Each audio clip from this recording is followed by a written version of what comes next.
Bismillahirrahmanirrahim. Assalamualaikum warahmatullahi wabarakatuh. Waalaikumsalam. Alhamdulillahirabbil alamin. Pagi ini Penerbit Video Media hari kedua menyelenggarakan Festival Memoir dan Memoaris bersama teman-teman komunitas penulis memoir.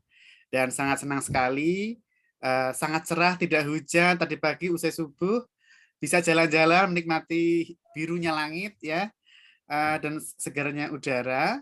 Dan Mbak Nadia sudah selesai mengajar ya Mbak ya? Gimana kabarnya Mbak Nadia? Alhamdulillah baik Mas Dio. Ya Oh, karena minggu lalu ada jadwal tambahan, jadi semua jadwal ngegeser, saya lupa nggak kabarin nggak apa-apa. Mas Dio kemarin. Iya. Pak Sugianto, Assalamualaikum. Apa kabar Bapak? Waalaikumsalam, baik, alhamdulillah Mas Dio. Iya. Pak Sugianto sekarang selain pengguru jelas ya, beliau Iya. adalah Kepala KUA Kecamatan mana kemarin saya lupa. Kecamatan Kemawang, Klaten. Kemawang, iya. Di Klaten. Beliau adalah juara 2 lomba berprestasi tingkat Jawa Tengah dan bukunya Suami-Suami yang Dekat juga akan kita obrolkan Sabtu depan. Nah, untuk mengawali obrolan tentang rumah tangga, Bapak Ibu yang sudah hadir, kami ucapkan selamat datang. Kita akan berbincang-bincang tentang selamanya cinta dalam rumah tangga. Nah, Mbak Nadia Kasini ini adalah seorang guru, penulis buku pengembangan diri, dan seorang memoris juga tentunya. Baru saja mantu ya tahun kemarin ya Bu ya. Tahun ini Mas. Oh tahun ini ya benar ya. Kan bulan Juni. Oh iya ya, lupa. Membuat kado yang sangat spesial untuk putri tercintanya.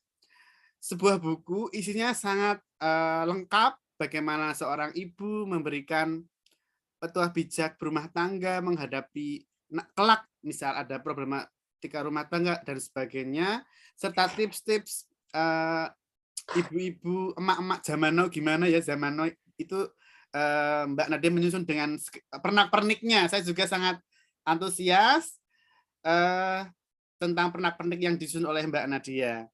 Ini bukunya. Nah, untuk kesempatan pertama, bagaimana sebenarnya selamanya cinta dalam rumah tangga dalam konsep perkawinan atau pernikahan. Nanti Bapak Sugianto akan mengulasnya. Kemudian nanti dilanjut oleh Mbak Nadia penulisnya. Setelah itu bisa ngobrol-ngobrol. Monggo Pak Sugianto, kami persilakan. Ya. Assalamualaikum warahmatullahi wabarakatuh. Selamat pagi semuanya. Saya kembali perkenalkan ya, nama saya Sugianto, kebetulan saya penghulu di KUA Kecamatan Kemalang. Artinya memang keseharian tugas-tugas saya itu terkait dengan masalah pernikahan salah satunya. Saya sangat bergembira sekali bisa bergabung dalam grup ini karena saya ketemu dengan orang-orang yang hebat, yang punya banyak pengalaman, banyak hal yang bisa di-share, banyak hal yang bisa diambil hikmahnya begitu. Jadi apa yang saya sampaikan tadi hanya sebagian, nanti itu hanya sebagian kecil dari apa yang jenengan alami, yang jenengan ketahui semua. Jadi begini, memang benar pernikahan itu adalah mempersatukan dua manusia dengan dua kepribadian yang berbeda. Artinya kalau selama ini ada upaya salah satunya memaksa pasangan yang memiliki kepribadian yang sama, itu bisa menimbulkan kecewaan.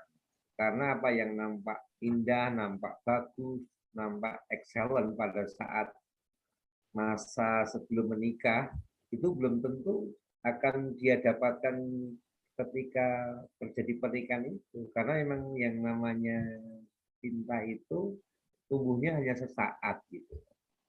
Nah, ketika menikah itu adalah masa untuk membuktikan cinta itu yang sesungguhnya.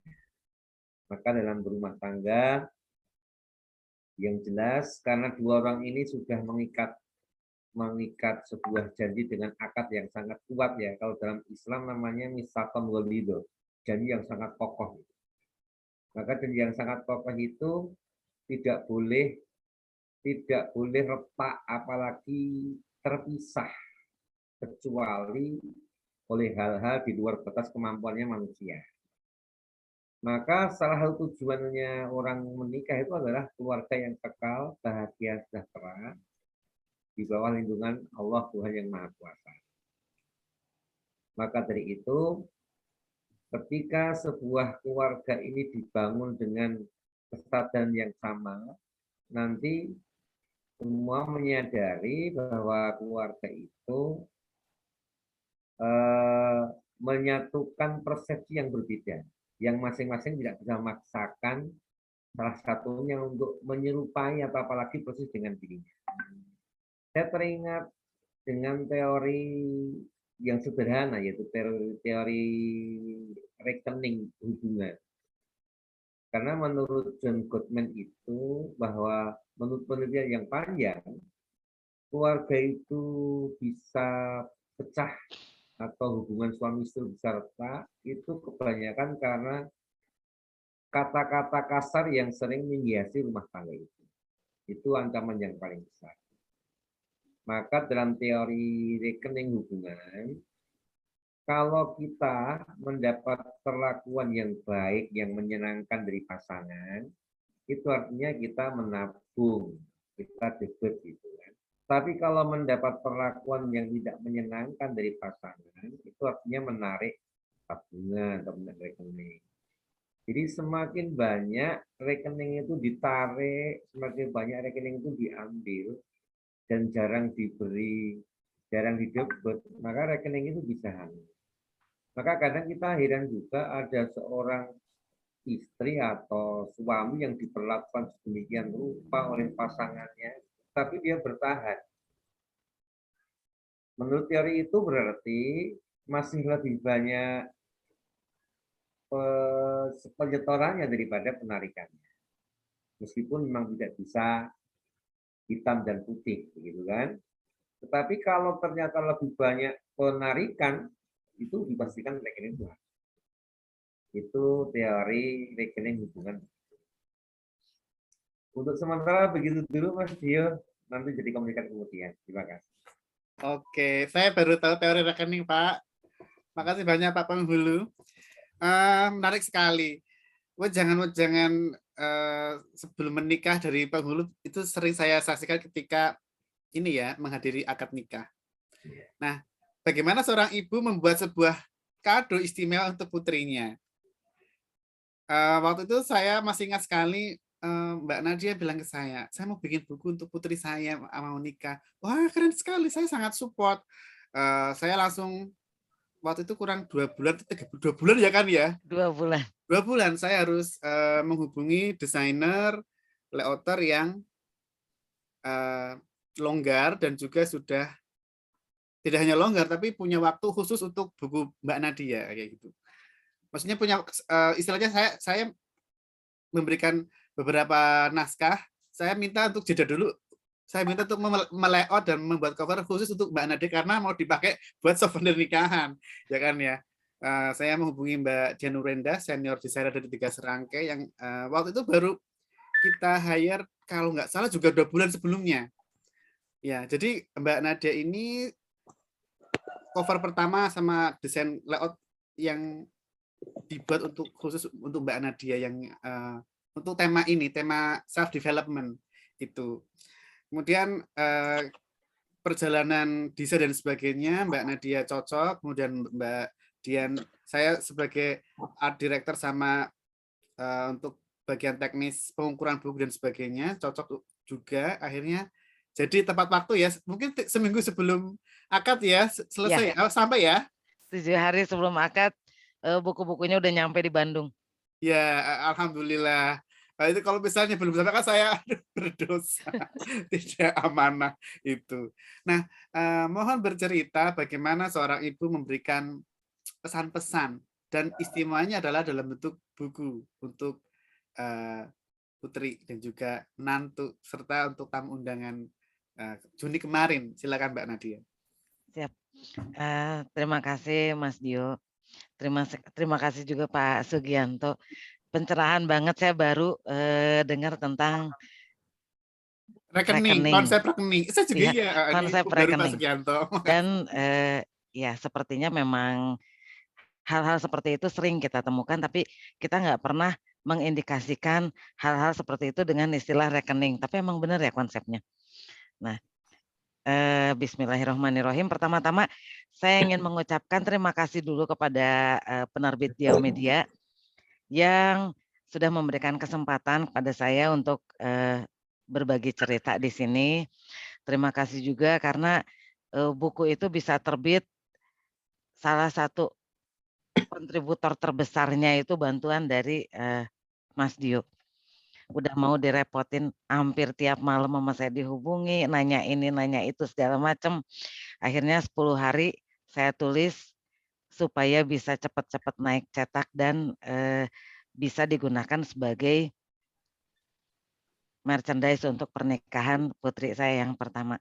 Nah, jadi sebetulnya ada satu cerita di balik itu semua yang kalau dipikir-pikir kayaknya, ini bukan cuma saya yang ngalamin, bukan cuma anak saya juga yang ngalamin, cuma banyak dari kita yang kalau ngalamin kayak gitu tuh nggak terlalu dipermasalahkan, dianggap, "Ah, udah biasa deh kayak gitu."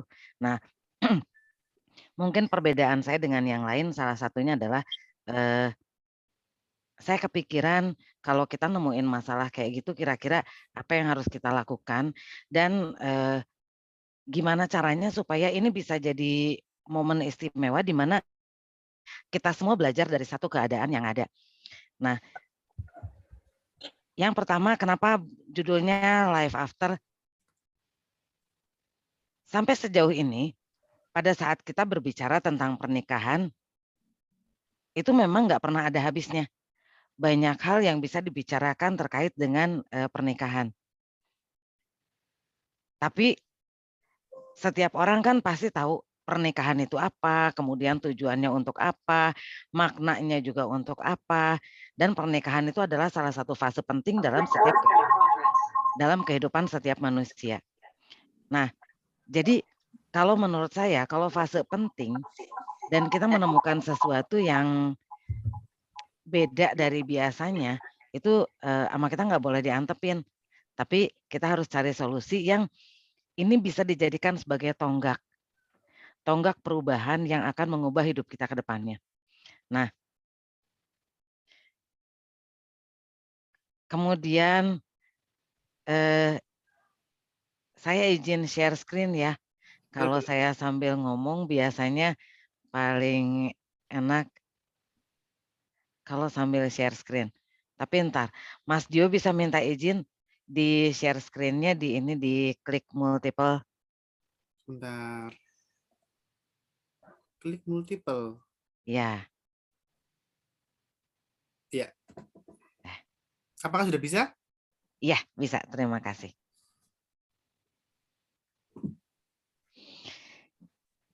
Untuk setiap orang tua, pernikahan anak itu kan pasti jadi sesuatu yang, istimewa dan, pasti membawa kesan tersendiri. Itu juga yang saya alami. Pernikahannya sendiri gampang, toh biaya nikah sekarang nggak terlalu mahal, tinggal daftarin ke, KUA, nego masalah waktu, kapan ininya, dan kalau kita nikah di waktu yang nggak terlalu padat jadwalnya, itu biayanya kita juga nggak terlalu mahal kalau kita lihat dari sisi itu. Tapi ada hal yang, terkadang luput dari perhatian yaitu kehidupan setelah kita menikah. Nah, kenapa saya ngebahas itu salah satunya adalah oh iya saya juga belum memperkenalkan diri, perkenalkan nama saya Nadia Kasini, saya seorang pendidik, saya juga penulis alhamdulillah saya pede untuk mengakui bahwa saya penulis itu setelah saya bergabung di komunitas, menulis Diomedia. Dan tahun 2021 ini adalah tahun yang paling produktif buat saya karena ada 10 buku yang ditulis bersama dengan komunitas itu yang, di mana saya ikut menulis dan satu buku karya saya pribadi. Targetnya saya mudah-mudahan awal tahun depan bisa terbit satu buku saya lagi yang bukunya pribadi juga. Saya seorang ibu, saya seorang ibu tunggal dengan 3 anak perempuan yang semuanya sudah beranjak dewasa. Anak saya yang pertama baru nikah pada bulan Juni kemarin, anak saya yang kedua insya Allah akan segera menyusul karena usianya juga udah 24 tahun. Sedangkan anak saya yang ketiga sekarang kelas 10, usianya baru 15 tahun. Jadi life after yang saya tulis sekarang itu bukan satu-satunya yang bakalan saya tulis, tapi saya udah ngobrol sama anak-anak, ini akan jadi life after yang pertama. Life after yang kedua itu nanti akan saya tulis dan saya persembahkan untuk anak saya yang kedua. Life after yang ketiga itu untuk anak saya yang ketiga. Masalah yang kedua atau yang ketiga duluan yang ditulis nanti itu urusan belakangan, tapi yang jelas ini bakalan berseri dan bakalan ada 3. Kemudian saya bukan orang yang berhasil dalam rumah tangga. Saya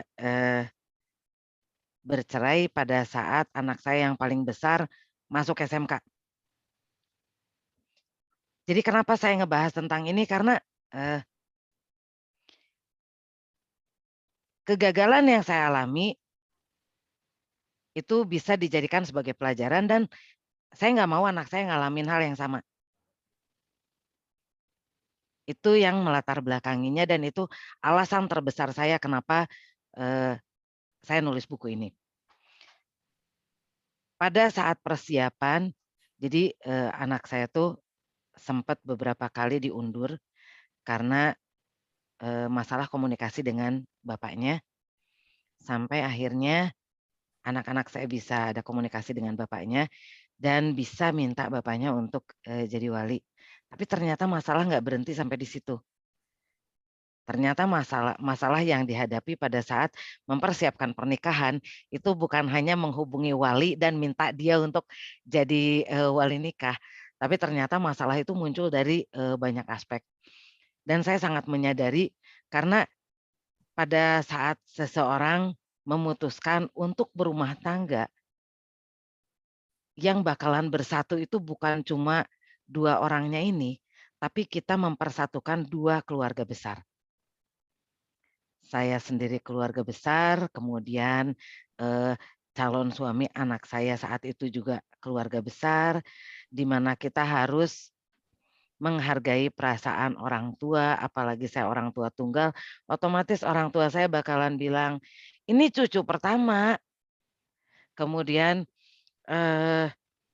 "Kamunya sendiri rumah tangganya udah kayak gitu, boleh dong keluarga punya ekspektasi lebih.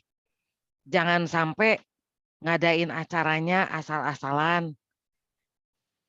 Dan lain-lain, masalah-masalah kayak gitu yang menurut hemat saya sebetulnya kok cuma yang kayak gitu aja dipermasalahkan. Padahal pada saat anak saya mau nikah itu pandemi lumayan lagi tinggi-tingginya. Dan waktu itu saya bilang, "Kalau misalnya ini diundur lagi, takutnya entar nggak jadi lagi kasihan juga, karena umurnya udah lumayan." Nah, karena banyaknya permasalahan akhirnya, saya kepikirannya gini, kira-kira apa ya yang bisa dijadikan sebagai sesuatu yang berkesan dan ini bakalan diingat seumur-umur bahwa pada saat dia nikah, pada saat dia mempersiapkan pernikahan, itu bakal, kita tuh ngadepin masalah-masalah seperti ini gitu. Saya nggak bisa ngelawan dong, karena pada saat saya ngelawan itu bakalan menguras energi. Dan, orang kayak saya yang hidup sendirian dan saya mati-matian kerja untuk anak-anak, pada saat saya mendapatkan pertentangan dari sana sini, itu jadinya saya baper. Bawaannya kesel, pengen nangis, ngerasa tidak berharga dan lain-lain. Nah, jadinya saya kepikiran sesuatu yang saya mesti ngomong, saya harus menjelaskan, tapi nggak bisa ngomong langsung ke orang-orang. Akhirnya saya memutuskan untuk saya ngobrol sama Mas Dio deh. "Mas, kalau misalnya saya pengen, souvenir pernikahan anak saya itu dalam bentuk buku, Mas Dio bisa bantu nggak?" Nah, itulah yang melatar belakangi, eee, lahirnya buku Life After ini. Kemudian isi dari, Life After ini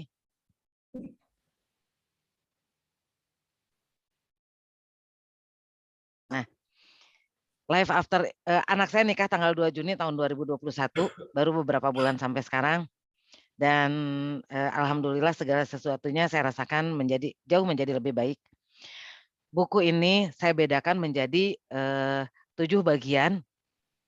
Yang pertama itu judulnya Lentera.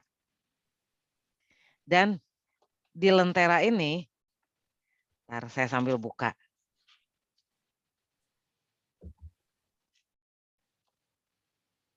Di bagian pertama ini saya bercerita tentang kehidupan. Kenapa saya bercerita tentang kehidupan? Pada saat seseorang mempersiapkan pernikahan, biasanya masalah yang muncul itu justru bukan masalah keuangan atau masalah surat menyurat. Karena hal-hal semacam itu biasanya udah dipersiapkan dari jauh-jauh sebelumnya dan yang kayak gitu tuh udah pasti gitu. Orang nggak mungkin bilang mau nikah kalau dia nggak punya persiapan seperti itu. Tapi justru yang paling kerasa itu kita tuh hidup di zaman teknologi. Di mana untuk orang-orang seumuran saya aja, waktu saya lahir, jangankan teknologi seperti sekarang, telepon pun nggak ada. Nah, sementara orang-orang yang ada di lingkungan kita nggak semuanya seumuran sama kita, nggak semuanya seumuran dengan anak yang mau nikah itu. Dan pertentangan itu justru banyak muncul dari orang-orang yang jauh lebih tua. Nah, sekarang ini kita hidup di percepatan yang kita sangat berpacu dengan teknologi. Sementara orang-orang di sekeliling kita masih banyak yang punya anggapan biasanya, nah, atau kata orang tua, itu yang saya rasakan pada saat anak saya memutuskan untuk, "Aku nggak akan pesta ya Bu." Saya setuju. Karena waktu saya tanya alasannya apa, kata dia, "Aku mendingan punya rumah daripada harus pesta besar dan sesudah pesta, nanti aku nggak punya apa-apa." Nah, aku sangat setuju dengan pemikiran anak seperti itu. Tapi, saya bilang gini, eee, tapi manusia itu adalah makhluk sosial. Kita sangat tergantung dengan lingkungan dan kita harus belajar untuk bersosialisasi. Jadi, jangan sampai cuma akad doang.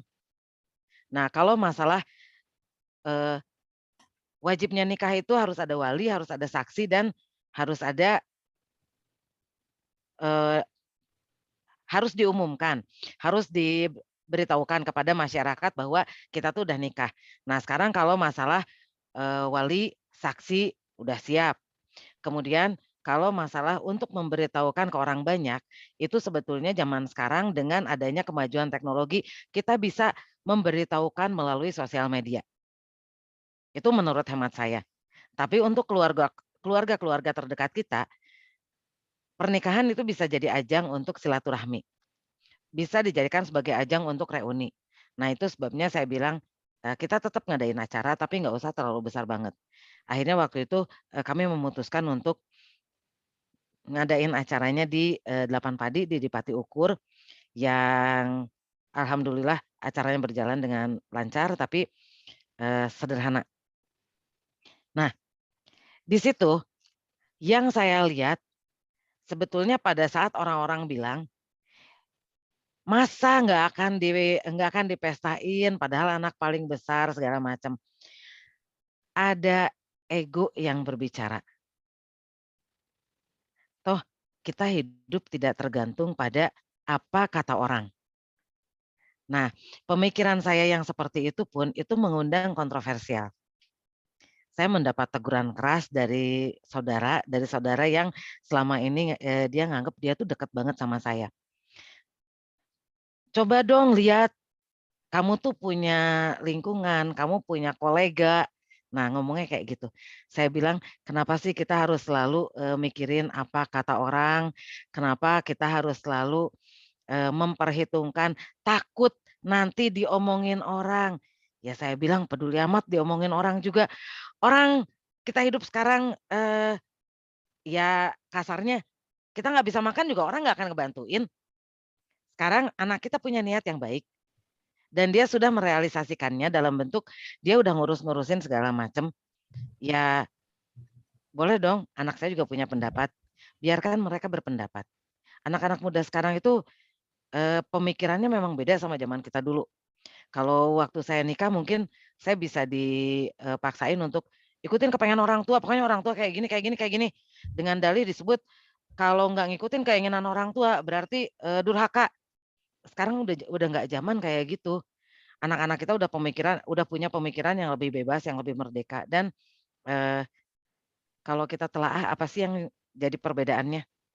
Nah, di yang kedua, saya membahas tentang keseimbangan dalam kehidupan. Jadi, eee, di bagian ini saya membahas mengenai perbedaan karakter antar generasi. Ternyata setelah saya, cari tahu dan setelah saya belajar banyak karena alhamdulillah saya juga, selain sebagai pendidik, saya juga praktisi Neuro Linguistic Programming di mana pekerjaan saya salah satunya adalah untuk meneliti, karakter-karakter, cara belajar, cara hidup dan, pola pikir, manusia. Nah, di sini yang ingin saya perlihatkan dalam buku ini adalah pada saat terjadi ketidakseimbangan pendapat antara generasi yang muda dan generasi yang tua, itu sebetulnya kita nggak bisa bilang si ini salah, si ini benar. Semuanya nggak ada yang salah dan semuanya nggak ada yang benar. Nah, kenapa bisa muncul perbedaan seperti itu? Karena perbedaan seperti itu muncul dari, eee, kita tuh hidup di zaman yang berbeda. Jadi kalau kita lihat perkembangannya, yang protes itu yang berasal dari, generasi baby boomer, di mana mereka waktu lahir itu tidak akrab dengan teknologi. Segala sesuatunya harus dilakukan melalui pertemuan tatap muka, nggak ada telepon juga. Memang nggak semuanya negatif, ada positifnya. Yang berasal dari generasi baby boomer itu mereka sangat, kuat dengan komitmen, sangat bertanggung jawab, sangat disiplin. Tapi pada saat kita tempatkan apa yang kita dapatkan zaman kita kecil dulu, ke kehidupan anak-anak zaman sekarang yang, kebanyakan yang nikah sekarang-sekarang itu yang mereka berasal dari generasi Z. Generasi Z itu pikirannya udah nggak kayak gitu lagi. Kalau kita lihat di buku ini, di halaman 9. Nah, ini saya ngebahas, yang melatar belakangi saya membahas perbedaan karakter dari generasi X, Y, dan Z adalah karena terkadang kita tidak menyadari bahwa munculnya perbedaan pendapat justru berawal dari perbedaan karakter. Dan, perbedaan karakter itu berasal dari lihat umurnya kita. Bukan berarti saya benar, karena saya juga bukan dari generasi Z, bukan juga berasal dari generasi baby boomer. Saya berasal dari generasi X, tapi cara berpikirnya saya juga beda sama anak saya. Kenapa bisa nyambung sama anak saya? Karena saya berusaha untuk memahami kira-kira anak-anak zaman sekarang itu pemikirannya kayak gimana, larinya kemana. Dan yang saya tanyakan, alasannya apa pada saat mereka memutuskan seperti itu.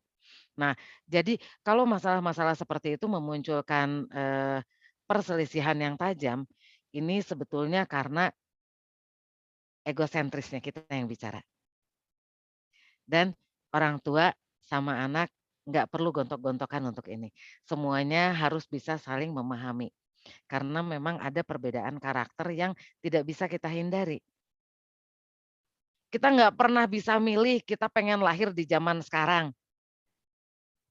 Karena itu, rahasianya Allah. Dan pada saat kita sudah diberikan kehidupan seperti ini, kita harus bisa berselancar dengan kehidupan yang kita miliki. Nah, itu poin di, yang kedua. Kemudian yang ketiga itu berdamai dengan hati. Kaitannya sama dengan, yang kedua karena ini masih saling berkesinambungan. Yang ketiga itu kenapa kita harus berdamai dengan hati?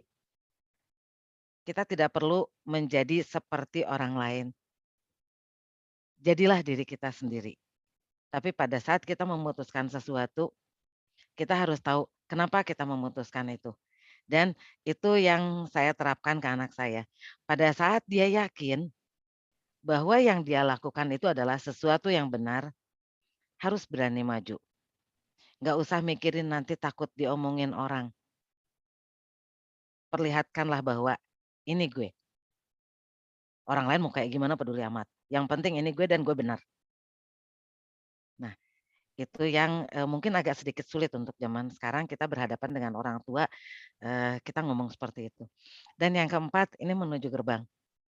Buat saya pernikahan itu sesuatu yang sakral dan buat orang lain juga pasti sama kayak gitu. Kalau anak-anak ngelihat saya sekarang menjadi single parent itu pilihan, kalau menurut hemat saya. Dan pada saat semua orang, ngomong ke saya, "Ini teh nggak akan nikah lagi, kapan mau nikah lagi?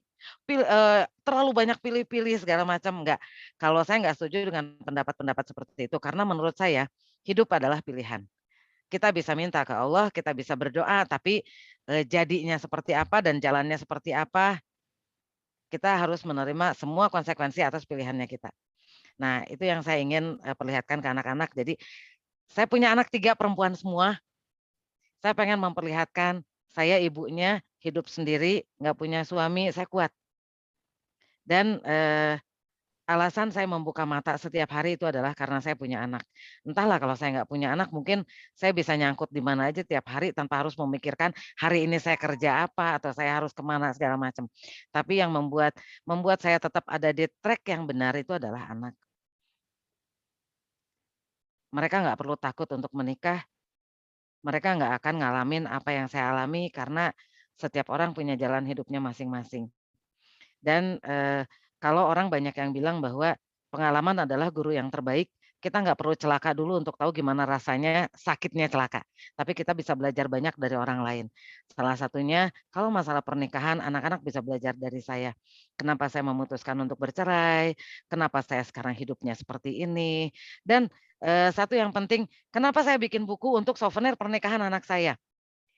Saya nggak punya harta untuk saya wariskan kepada anak-anak. Yang saya pikirkan, yang bisa saya berikan kepada anak-anak saya adalah harga diri dan nama baik. Pada saat saya bikin buku, itu bisa jadi warisan terbaik buat mereka karena mereka akan mengenang momen indahnya mereka itu, dengan suatu karya. Itu yang saya harapkan. Satu saat mereka bakalan bilang ke anak cucunya bahwa, "Nih, neneknya kalian itu penulis, hasil karyanya tuh ini." Itu yang saya harapkan. Kalau kita ngasih warisan dalam bentuk tanah, pada saat anak kita nggak bisa ngolah, tanah itu bakalan habis, harta bakalan habis. Tapi kalau kita, ngasih warisannya dalam bentuk dignity, itu bakalan jadi kebanggaan mereka seumur hidup. Dan itu yang sedang saya kumpulkan sekarang untuk anak-anak saya. Kemudian yang kelima ini menembus keterbatasan. Nah, eee, kita itu masih akrab dengan segala sesuatu itu terkait dengan, budaya, adat dan budaya. Itulah sebabnya kenapa muncul biasanya seperti ini, biasanya seperti ini. Dan jarang orang yang mau ngerubah itu atau menembus batas-batas itu. Mungkin kadang-kadang, pemikiran saya agak sedikit ekstrim, baik pada saat saya kerja ataupun dalam kehidupan sehari-hari.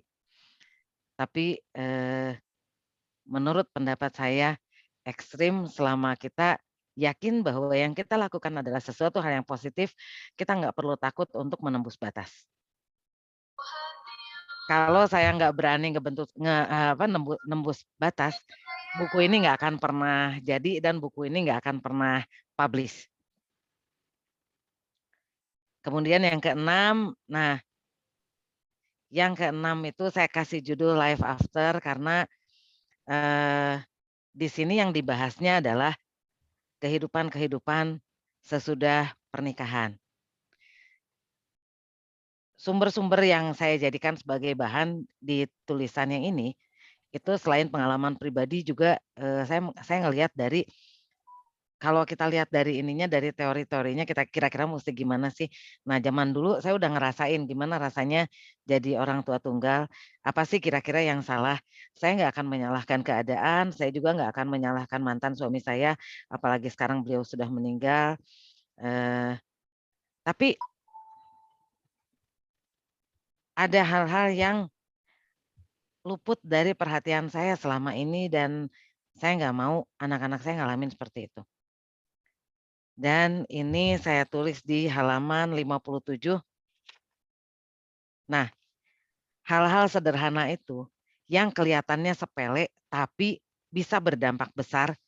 Yang pertama adalah cara berkomunikasi.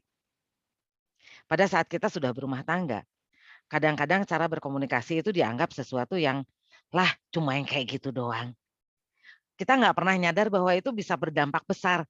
Karena cara seseorang berkomunikasi, apalagi pada saat kita kesel, itu bisa berpengaruh terhadap langkah kita selanjutnya. Kadang-kadang penghargaan kita terhadap pasangan kita di situ berkurang.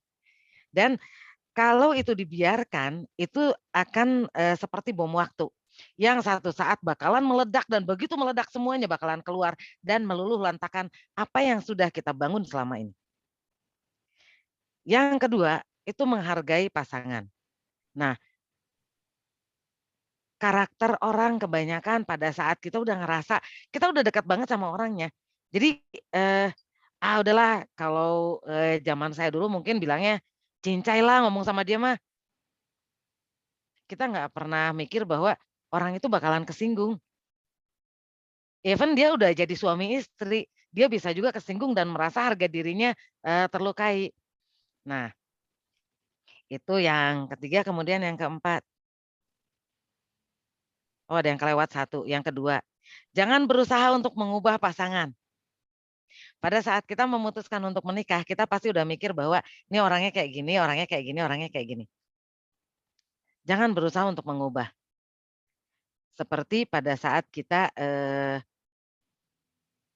melihat toge, kalau kita ingin mengubah toge, daripada dia jadi lurus, dia bakalan malah jadi potong. Nah, manusia juga sama kayak gitu. Kalau kita ingin dia memahami kita, jangan berusaha untuk merubahnya, tapi coba kita kasih pemahaman. Aku tuh pengennya kayak gini, gini, gini. Alasannya apa? Kasih alasan yang rasional. Segala sesuatu akan selesai dengan komunikasi yang baik. Nah, yang keempat, saling memaafkan. Disadari atau tidak disadari, jangankan sampai ke tingkat pernikahan. Pada saat kita dekat sama orang aja, atau saya ke anak saya, kadang-kadang kita nyadar kita salah, tapi karena egonya kita sebagai orang tua, kita lupa bahwa orang tua juga punya salah dan, kadang gengsi menghalangi kita untuk meminta maaf. Padahal minta maaf itu bukan miliknya anak muda ke orang tua, bukan hanya miliknya anak-anak doang, tapi orang tua juga harus berani mengakui bahwa, "Ya, aku salah dan aku minta maaf." Nah, itu yang sulit. Kemudian yang berikutnya, yang terakhir, yang ketujuh. Yang ketujuh itu judulnya Mencintaimu. Kalau di sini lebih ke, eee, saya ke anak-anak saya. Jadi, saya pernah baca anak saya bercanda.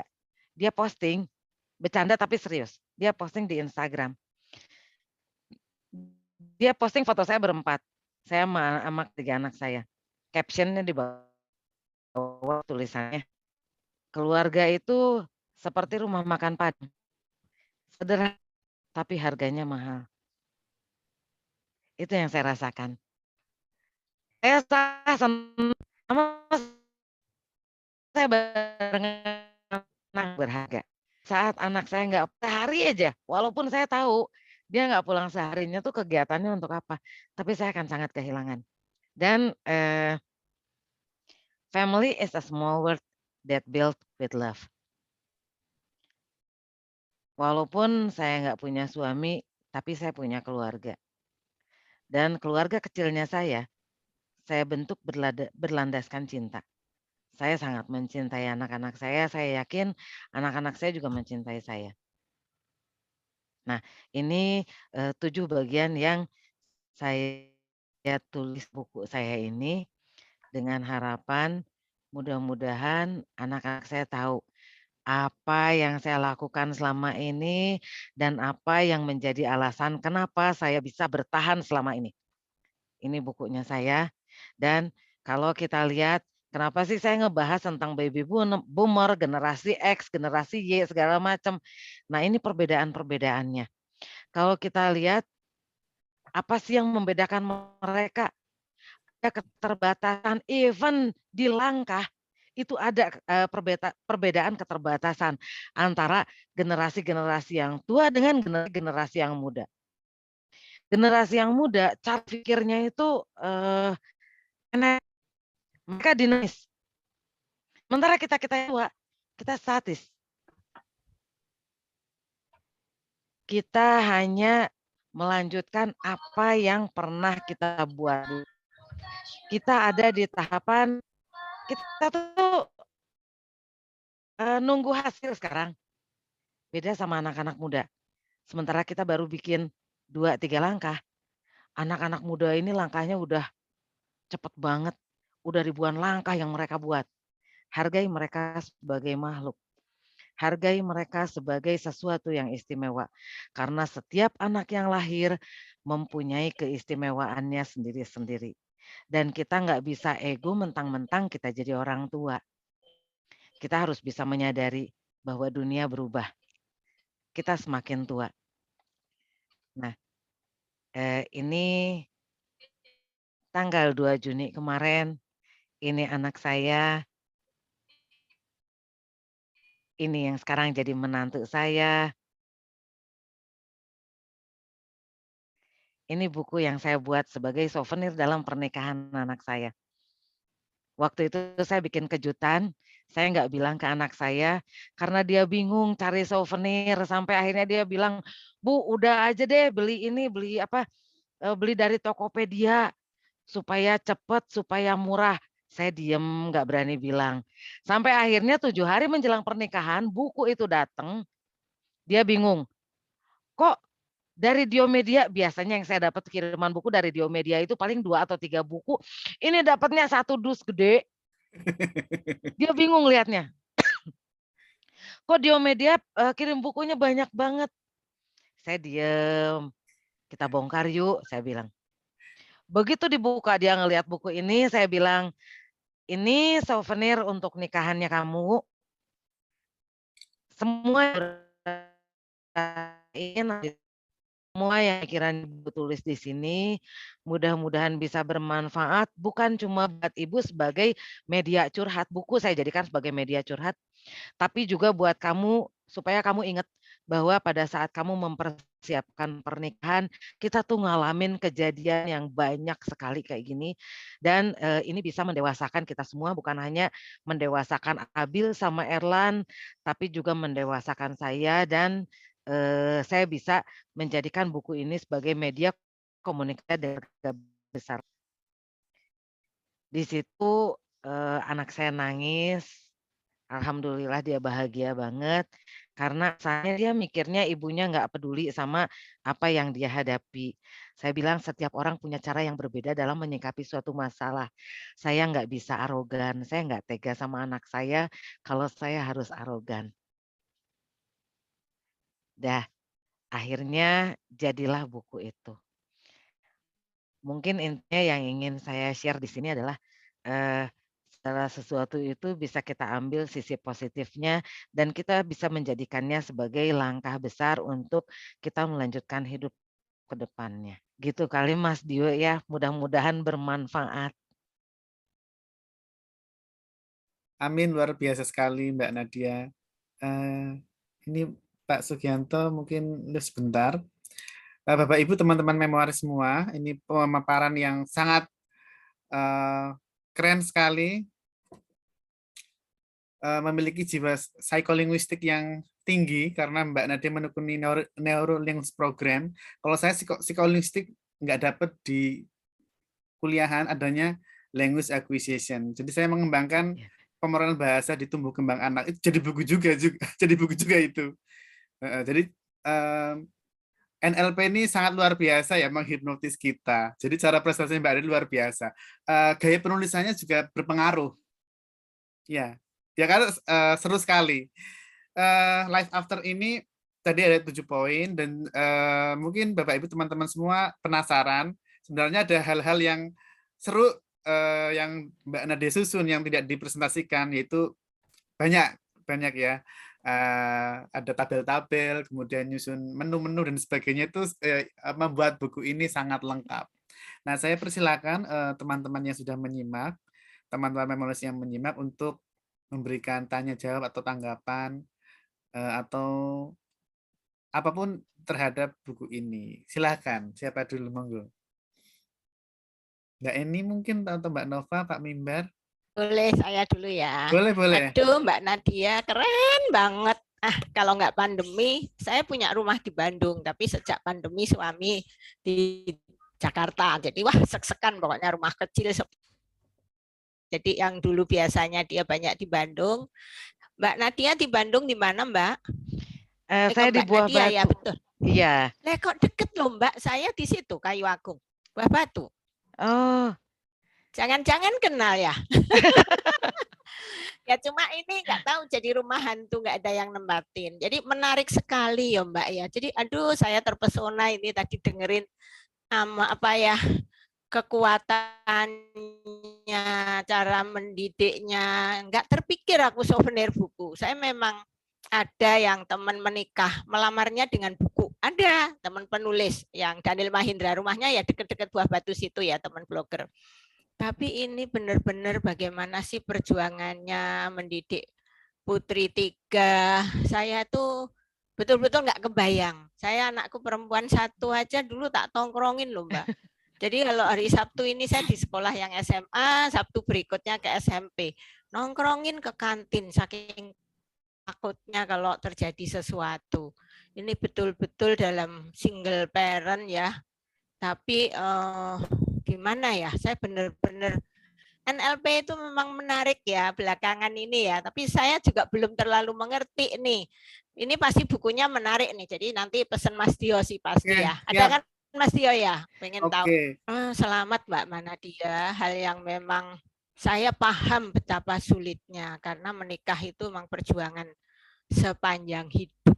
Kalau Mbak Nadia tadi baru 1 ya putrinya ya. Saya dulu menikah kalau nggak dekat umur titik kritis masih entarlah karena takut. Ya kenapa ya? Karena saya melihat sekali kita bisa pacaran asik gitu, tapi menikah tuh kita kan beneran berdua, sifat kita bisa berbeda, latar belakang budaya berbeda, terus kemudian keluarga besar suka kan ya tadi seperti Mbak Nadia itu kan suka komen. Iya gitu. betul. Nah, kita yang kayak saya itu udah orang tua tapi sudah termasuk pendobrak juga. Karena bapak ibu saya aja zaman dulu pacarannya 10 tahun Mbak, teman sekolah. Jadi saya dengan suami sejak awal itu seperti ada kayak perjanjian walaupun kan tulis ya dulu ya, tulis gitu ya. Apa maumu? Kalau menikah seperti apa? Tujuan hidupmu apa? Bagaimana mendidik? Jadi suamiku tuh sampai bilang gini, kamu tuh dulu sebetulnya niat nikah enggak sih?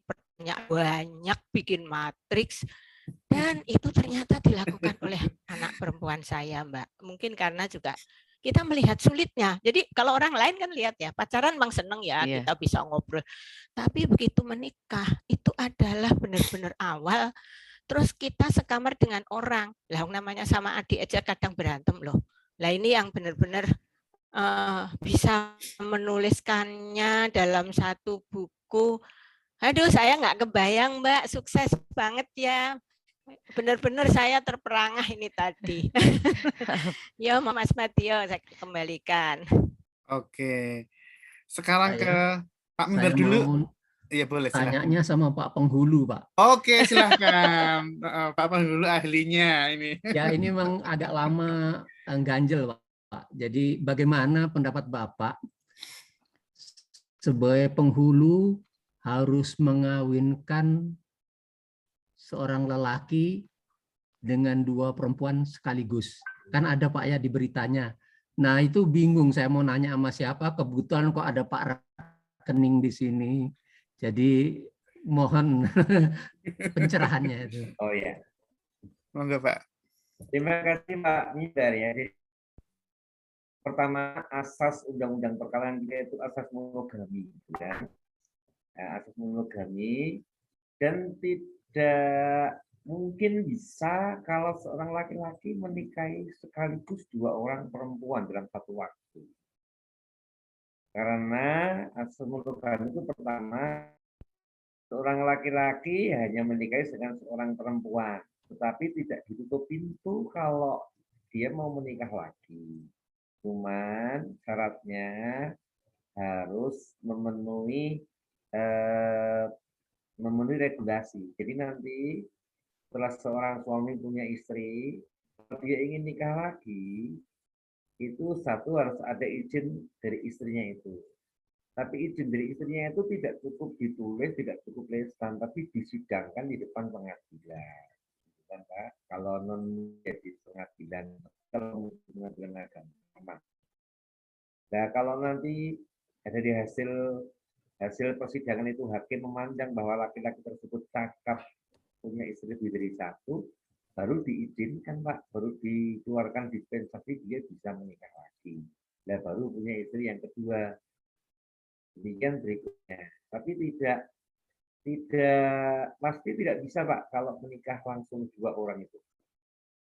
Satu dulu, baru berikutnya, tetapi harus atas penilaian majelis hakim bahwa ini cakap untuk punya istri lagi. Terima kasih, hanya karena ngelihat di mana di Medsos. media sosial Oh ya. kok barengan gitu. Jadi saya bilang ini bagaimana Pak penghulunya kok bisa begitu, artinya kalau harus minta persetujuan kan berarti kilat sekali gitu. Iya, Saya kan nggak sudah bisa bisa Pak dapat itu. persetujuan. Kira medsos barangkali itu ya pernikahan yang tidak sesuai peraturan undang-undangan lah gitu Pak. Apa tangan atau apa gitu. Ya, terima kasih. Saya pengen ke Ibu Nadia nih. Ya, monggo. Ya, Ibu tadi hanya pengalaman saya saja. Ketika saya menulis, tujuan saya memang buat anak-anak, Ibu ya. Tapi ketika saya melakukan cross check, buku-buku misalnya yang pernah saya berikan gitu, saya tanya gimana ya isi buku itu, belum dibaca. Sekarang bukunya di mana? Ada tuh di sana gitu ya. Jadi kadang-kadang ada rasa, saya maksudnya membuat buku itu buat cucu, buat anak. Ya.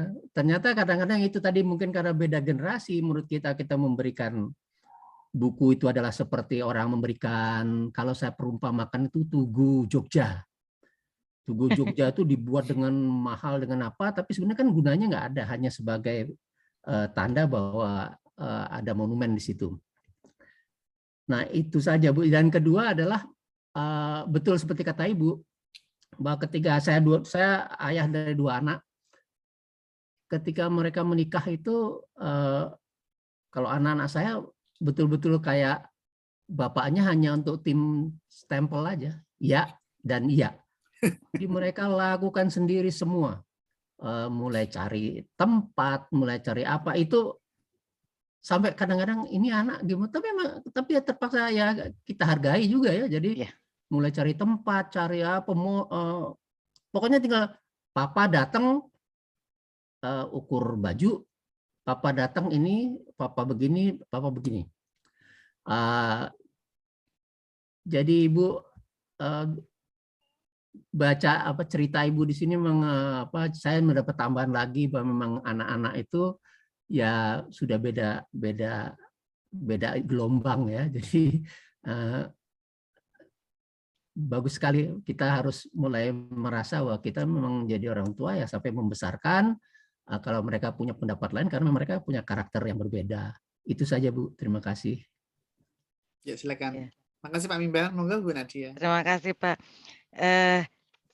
Iya Pak, jadi sedikit ya Pak ya di sini, karena memang perbedaan-perbedaan seperti itu tuh sering banget terjadi dan biasanya bisa memunculkan permasalahan yang besar. Mungkin saya agak sedikit berbeda dengan orang tua yang lain karena pengalaman yang saya alami pun sedikit berbeda, pasti berbeda. Saya memposisikan anak-anak saya sebagai teman karena saya memang butuh teman. Pada saat saya memutuskan untuk berpisah dengan bapaknya anak-anak, di situ saya butuh teman dan saya pikir satu-satunya yang bisa memahami saya adalah orang terdekat, yaitu anak-anak. Apalagi saat itu anak-anak udah mulai udah mulai beranjak dewasa, jadi bisa jadi teman untuk tukar pikiran juga. Nah, yang umuran yang sekarang anak-anak yang sekarang banyak yang nikah, itu mereka masuk di kategori generasi Z. Generasi Z adalah generasi yang lahir antara tahun 1995 sampai 2012. Sebetulnya belum banyak penelitian yang dilakukan tentang generasi Z karena gelombang tertuanya baru berusia 26 tahun pada tahun 2021 ini. Tapi yang jelas, karakter dari anak-anak generasi Z itu yang pertama adalah mereka melek teknologi. Dan mereka sangat tergantung dengan teknologi. Itu sebabnya sosok orang tua itu kebanyakan hanya mereka jadikan sebagai simbol. Karena mereka masih butuh dengan orang tua. Tapi kalau mereka butuh sesuatu, butuh jawaban atau apa, itu selain mereka dapat jawaban dari orang tua, mereka juga bakalan cari jawaban sendiri. Dan kita nggak bisa ngehalangin itu karena sekarang informasi udah sangat luas dan sangat bebas. Internet itu udah benar-benar ngebuka ke matanya kita. Kita nggak perlu datang ke Paris untuk tahu Menara Eiffel itu kayak gimana. Tapi kita cukup buka dari internet aja. Jadi kalau kita datang ke sana itu kepuasan tersendiri aja. Kemudian yang kedua, mereka lebih suka bersosialisasi. Jadi meski melek teknologi, generasi Z itu cenderung lebih suka bersosialisasi dibanding generasi milenial, yaitu generasi yang sebelumnya. Jadi kan pada saat seseorang bersosialisasi itu mereka nggak akan cuma ngobrolin tentang pekerjaan atau mereka tentang sekolah, tapi pasti rada-rada spill juga tuh. Ngomongin tentang ini, ngomongin tentang itu, dan dari situ banyak informasi yang bisa mereka dapatkan.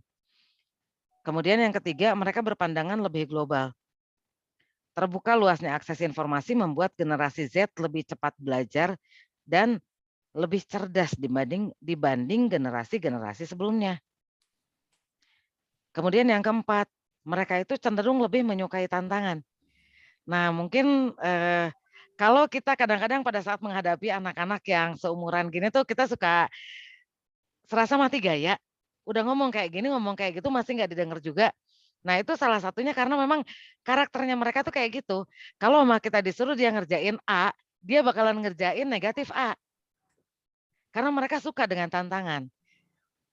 Banyak di antara mereka yang punya pikiran, kalau kita disuruh kayak gini, kalau gue ngerjain kebalikannya kira-kira bakalan kayak gimana nih hasilnya. Jadi mereka nggak puas hanya dengan kamu harus gini, enggak. Mereka suka sesuatu yang sedikit ekstrim. Dan yang terakhir, yang kelima, itu memang karakternya generasi Z ini lebih suka kerja mandiri. Sebagian besar dari generasi Z mempunyai keyakinan kalau kamu ingin sesuatu berjalan dengan baik, kamu harus melakukannya sendiri. Nah, kalau saya berasal dari generasi X, itu kan beda banget gitu sama Z. Tapi saya nggak bisa maksain pendapat saya karena, nah inilah, jadi kenapa saya belajar, karena saya nggak mau ketidakpahamannya saya membuat jurang antara saya dengan anak saya semakin besar. Gitu, Pak. Oke. Monggo yang lain selanjutnya.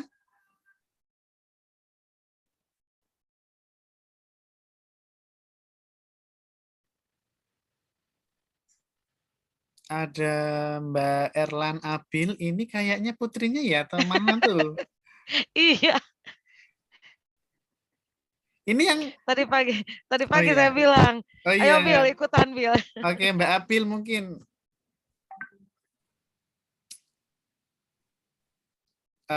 memberikan apa ya, komentar terhadap bukunya Ibu. Panggilnya Ibu tuh Mama? Ibu. Iya, silakan. Ayo Abil. Panggilnya Abil ya? Iya, Abil. Oh, Jangan lagi bilang nggak dibaca loh. on kan nggak ya? Atau nanti? Atau mungkin yang lain dulu ya, silahkan. Ada Mbak Adelia, Pak Sido, Bu Nova, Mbak Lucy, Mbak Atri. Assalamualaikum. Waalaikumsalam. Ya, silakan Mbak Nova Aku dulu. iya nih, aku udah pengen baca bukunya jadinya. Boleh, nanti saya kirimi. Aku soalnya sih jadi belajar banyak dari Bu Nadia. Anakku lahir tahun 88, udah generasi beda lagi sama aku. Habis itu aku punya ponakan yang dia anak yatim sebenarnya karena adikku meninggal, ibunya juga meninggal, jadi tinggal sama aku. Itu beda lagi nih. Aduh, ini gimana ya? Benar kata Ibu. Jadi kalau aku suruh ini, dia beda ngerjainnya. Dia yang lain lagi. Kan nyoba yang ini, Bude. Ya ampun, ini gimana sih? Iya. Kamu kan tadi aku udah bilang begini, Bude udah bilang begini-gini. Kok kamu nggak kerjain? Dia cuma diem aja. Ya karena dia mungkin dia inferior karena dia tidak punya ayah ibu ya, jadi tinggal sama saya. Jadi iya Bude, tapi ya nggak dikerjain juga gitu. Saya baru ngerti nih sekarang. Nanti aku nunggu baca bukunya aja dari itu Oke, Mas Dio. boleh. Aku nanti kalau bisa aku tanya-tanya lagi kan aku bisa hubungin itu Bu Nadia. Oke. Gitu. Aku nggak nanya sih, cuman aku komen gitu aja gitu. Aku punya ponakan itu ya ampun kok ya beda lagi, ternyata emang generasinya berbeda ya. Iya, betul. Karakternya berbeda. Iya. Iya, sekarang saya juga ingin melanjutkan bahwa misal ya kita desainer misalnya ya, desainer yang kelahiran 80-an, 90-an sampai yang awal 2000, desainer buku ya kata Alto Poster, itu juga beda misalnya. Bisa tolong revisi enggak? Itu kalau yang dari seusia saya langsung jawab, oke siap. Nanti saya revisi tiba-tiba di email revisi. Tapi yang 2000-an, aduh ya Allah, caranya gimana ya? Misal nagih revisi dan sebagainya itu tiba-tiba kayak gini. Oh, kemarin sudah saya update di link kayak kan kita gelagapan kan ya. di linknya sudah diupdate. Oh ya, sorry kemarin nggak bilang Pak Dio kayak gitu kan kita. Oh alah, caranya beda juga. Padahal sudah direvisi, kita harus nagih lagi, ngecek link lagi kayak gitu. Nah, mungkin cara-cara seperti ini apa ya? Betul sekali disampaikan oleh Mbak Nadia, generasi-generasi yang dijelaskan tadi, dan juga yang disampaikan oleh Mbak Nur juga sama ya. Jadi saya yang hampir 40 ini ada 3 generasi desainer ya. Kalau mitra sama editor, kalau editor masih setara ya. Kalau yang di bawah ini belum begitu ini ya, belum begitu ketara bagaimana dia merespon perubahan cara menyikapi. Misal diminta ini nanti tiba-tiba sudah, tapi kalau yang generasi yang seusia, oke, besok biasanya sudah langsung konfirmasi. Tapi yang saya tangkap tadi sudah direvisi tapi nggak bilang, tiba-tiba sudah diupdate kayak gitu. Itu tidak hanya sekali 2 kali. Contoh sederhana saya merasa itu, oh ala anak sekarang kayak gitu toh, langsung linknya langsung diupdate. Kan biasanya seperti itu. Ini tambahan saja. Ini tempat saya sudah azan. Monggo yang lain. Saya nambahkan Mas Dio. Boleh silakan Pak Sugianto. Saya sudah baca tuntas buku Les After itu, bahkan ada beberapa bagian yang saya ulang-ulang gitu kan. Saya sangat tertarik ini. Jadi ini Mbak Nadia ini seorang single factor ya dalam masalahnya. Tapi di buku ini dia tidak terjebak untuk bernarasi menyebabkan kegagalan rumah tangganya. Tapi beliau itu bagaimana menghadapi masa depan ini dengan situasi kekinian yang memang orang itu dihadapkan pada realita bahwa generasi mulai baby boomer kemudian X, Z itu mempunyai karakter yang berbeda-beda. Beliau malah lebih fokus ke situ.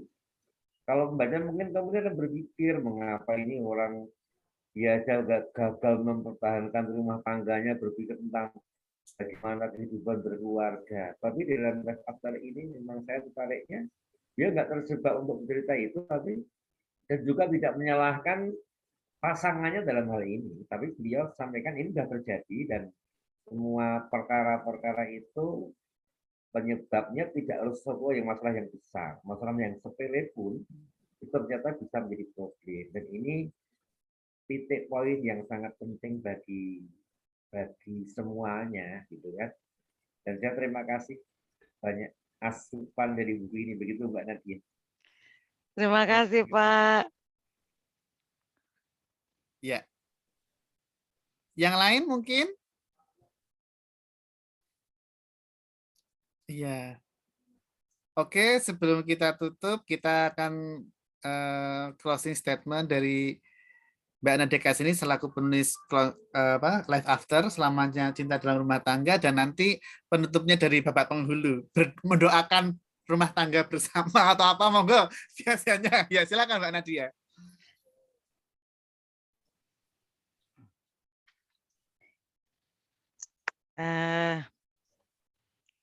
Terima kasih untuk semuanya yang sudah hadir hari ini.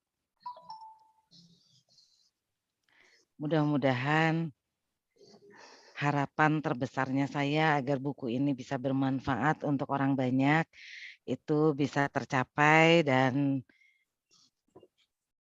mudah-mudahan untuk Abil sama Erlannya sendiri juga bakalan ingat terus bahwa kita pernah melalui rangkaian kejadian ini dan kita bisa melaluinya. Jadi kalau ke depannya kita dapat masalah yang baik serupa ataupun dalam kemasan yang berbeda, itu kita pasti bisa melaluinya juga. Nah, ada sedikit quotes di halaman pertamanya buku saya ini. Yang pertama, sebagai manusia, kita harus bisa bersikap seperti lilin yang bisa menerangi dalam gelap dan melindungi dalam kegelapan. Saya tulis ini tujuannya adalah untuk mengingatkan setiap orang tua bahwa kayak gimana pun anak kita, apapun yang mereka hadapi, kita itu harus bisa melindungi mereka. Jangan memberikan judgement, tapi rangkullah mereka. Kita harus selalu ada di sisi mereka dan kita harus selalu ada untuk mereka. Itu aja Mas Dio, terima kasih. Terima Terima kasih, kasih Mbak Bu Nadia. Nadia. Dilanjutkan oleh Sama-sama. Bapak Penghulu kita, Bapak Sugianto, untuk menutup acara ini. Saya tertarik dengan quote di Nadia itu, bahwa mencintai seseorang itu memberikan kita kekuatan, dicintai memberikan kita keberanian. Itu luar biasa. Kan? Untuk itu yang namanya cinta kasih itu sesuatu yang fitrah pada diri manusia. Semuanya ingin mencintai dan ingin dicintai. Untuk itu kita semua berdoa di keluarga kita semuanya, keluarga besar kita semuanya, rasa cinta kasih sayang itu senantiasa terpelihara. Amin. Sehingga saling bisa memahami, bersinergi, membentuk sebuah kekuatan, karena keluarga adalah unit terkecil yang akan mengembangkan bangsa dan negara ini. Jadi kita semuanya alhamdulillah menjadi bagian orang-orang yang ikut untuk mengembangkan situasi ini, sehingga dengan situasi yang lebih santai, bersahabat, dan penuh keramahan, kita bisa mengemban kasih sayang pada sesama umat manusia. Begitu Amin. Pak, terima kasih semuanya. Terima kasih banyak Bapak Sugianto, Penghulu Berprestasi, dan Sabtu depan obrolan buku Pak Sugianto, Suami-suami yang digugat. Oh, ini keren sekali. Dan pembahasnya adalah Ibu Nadia Kasini, dan juga teman-teman jangan lupa datang hadir untuk obrolan Sabtu depan bersama Pak Sugianto dan Ibu Nadia Kasini. 1:30 nanti ada obrolan memoir Izinkan Aku Mengolah Sampah, Pilah Sampah Jadi Berkah. Sosiopreneur Mbak Denok Marti Asu itu pernah tampil di Kick Andy, diundang beberapa negara untuk ekologi, untuk pengolahan sampah. Sampai sekarang masih aktif, dan kita akan ngobrolin 1:30 sampai 1 jam saja nanti, masih di serial Festival Memoir dan Memoris Indonesia. Terima kasih banyak teman-teman memoris yang hadir, dan kita akhiri. Assalamualaikum warahmatullahi wabarakatuh. Selamat siang, selamat beraktivitas. Waalaikumsalam warahmatullahi wabarakatuh. Waalaikumsalam. Terima kasih Bu Nadia. Terima kasih. Kak Reti, luar Terima biasa. kasih Mbak Nadia. Sama-sama Bu. Izin live. Oke. Nama saya sebelahnya masjid Izin live, ya. soalnya. Makasih Mbak Nadia dan Pak Sugianto semuanya. Terima kasih. Di